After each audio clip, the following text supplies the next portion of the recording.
Hello and welcome back to the Fire Emblem playthrough with me, the Jonin Monkey. And me. Yeah, sorry if Sven's cutting out. Skype has been a real bitch to us today. Yeah, it really has. But anyway, last time we kicked the arse of 2 bandits, and now we're just randomly wandering around the country, basically. Yeah, although I think the characters had more of a plan than that, but we don't really see that. Actually, to be honest, I don't think she did. I think she just said, get stronger. Which basically just means looking around for people to fight.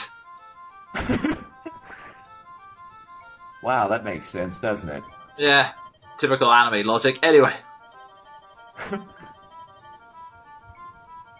Is it?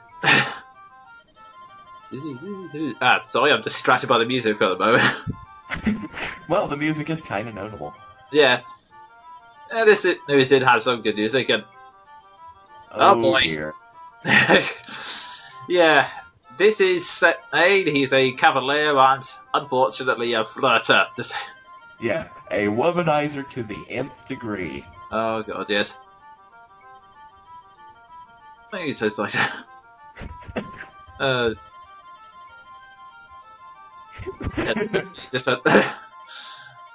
Yeah, he kind of slow to realise he's been insulted, I think. Yeah. Only kind of. Yeah, unfortunately, it's kind of hard to tell whether it's a good insult or not when everyone's speaking in this old-fashioned. Yeah. Yeah. Yeah, because loose tongue doesn't really mean an awful lot now. But anyway. Ah, yes, the sensibility bank. Yes, and yeah, his Kent. The 2 knights actually form quite an odd double act of serious guy and a guy who won't stop flirting with me. Yeah. I think that actually one time with, I forget whether it's a support conversation or sometime in the actual game, but Sven actually mocks him by calling Kent his mother at one point.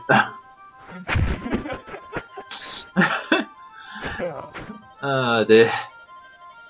But yeah, generally in Fire Emblem games there's a long on-running tradition. There's 2 cavaliers who join you at the start, one green, one red.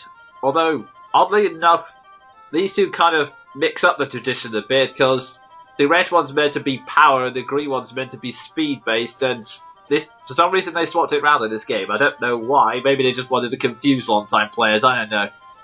Yeah, that and they are the personalities, because if I remember right, in 6, the green one was serious, the red one was not. And in 8, yeah, definitely that way. Yeah, green serious. Yeah, it definitely in Sacred Stones. Oh, and before anyone asks, we'll probably start that again after this has been finished. Yeah, because, higher quality and all that. Yeah, and also, by the time we finish this long game, enough time will have passed so that all us repeating the same jokes will sound like new ones. Anyways, apparently there's more to Lynn than meets the eye, so the knights are racing off, and oh great, that music means someone. Yeah, whenever you hear this music in this game, that means someone's about to kill you, basically. Yeah. And in this case, where is he? Yeah, that guy. Yeah. Oh god, that guy. Generic but creepy, yeah. Only Fire Emblem. Yeah, actually, I've been watching a playthrough game recently of, oh god, it has a really hard name to pronounce, like Milia Chronicles, but there is one creepy NPC there who's just unbelievable. She makes this guy look tame, I should say. And here we go, knights charging to the rescue, literally in this case. Oh look, cliches. Kind of. Hooray. So, yeah. Let me just point this out. Kent just said, it appears these ruffians mean to do you harm. No shit, Kent. Yeah, that. Yeah, I'm pretty sure they just use those axes for tree cutting. Oh god. There's a reasonable bound to serious, kid. Really. Yeah. I would say this is where things get epic, but unfortunately, since this is the prologue, kind of acts as a very, very long training level, so this part's pretty scripted, sadly. Yeah. Oh, yeah. This part, yeah, I love. Just watch. Oh. Ow. Yeah. Yeah, I will. You go ahead. This part I just love because apparently Sane forgot to bring his sword. Yeah. That is one thing I will say about this prologue. It's very simple, but it kind of just sets up very basic characterization. But what makes it even worse is that, again, when you play it through the second time on normal mode, Sane doesn't actually get a sword. You can only get it by playing through the pre-scripted prologue, where Ken actually gives him a sword. Yeah, and that could be a pain in the ass. Oh yeah. Means an extra visit to the shop. And yeah, basically what this whole thing is explained is the weapon triangle, which, to quickly explain, certain weapons have a kind of rock, paper, scissors relationship. Sword beats axes, axes beat lances, and lances beat swords, yeah. Yeah. Easy to remember. Yeah. And ironically enough, with a sense of real life into it, because on a vague trivia about me, I do Dark Age reenactments part time, and let me tell you, you do not want to fight a guy with a spear using just a sword. You just get poked a lot.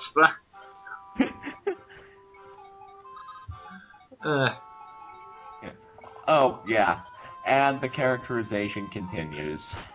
Yeah, Sane fails again. Yeah. Oh, great. This is probably going to become the next Ephraim, you idiot. I think technically the phrase you're looking for is well done, Ephraim, but yeah.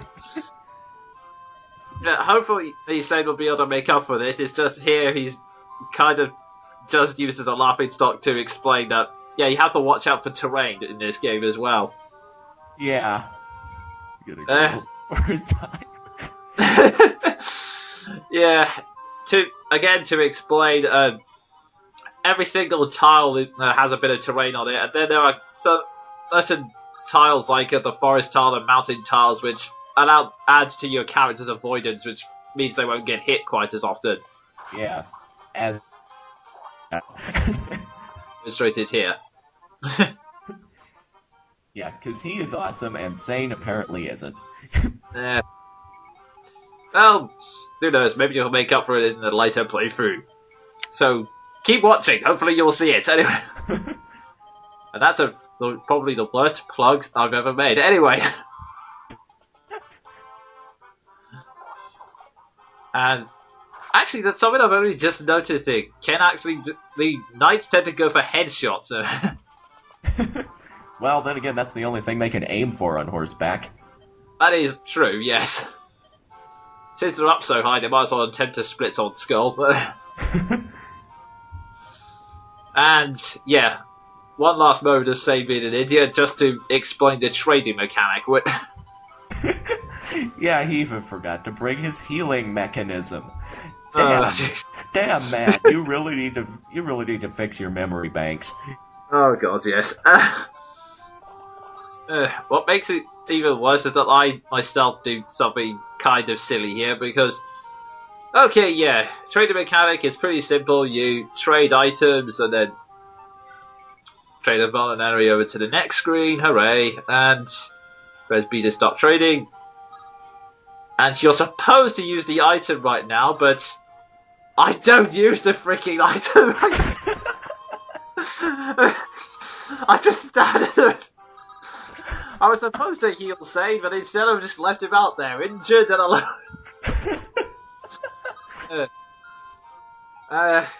Well, I can Leonine- only imagine how hilarious that would have been if it was a character development moment. Oh dear. Anyways, we're running out of time now, so that was me, the Johnny Monkey. And me, Sven the Crusader.